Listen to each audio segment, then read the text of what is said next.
Masyadong sa TV yung nagpapa-advertise sa mga radio.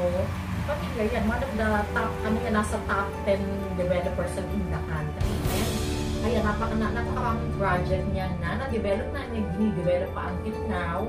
So nationwide from the Sun Society Mindanao. So yan yung mga sample natin, di ba? Sa baba meron tayo, ayan yung mga residential banda dito.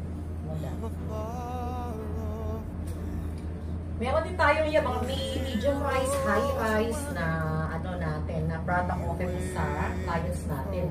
So, yung tagline ni Philinvest is building the Filipino dream. We build the Filipino, dati we build the Filipino dream, ngayon building the Filipino dream na. So, natin na magkabahay. So, konting background lang. Rin pala, si Julius Harris, although naka-attend ka na before na. Hindi dito. Hindi mo po, first time ako.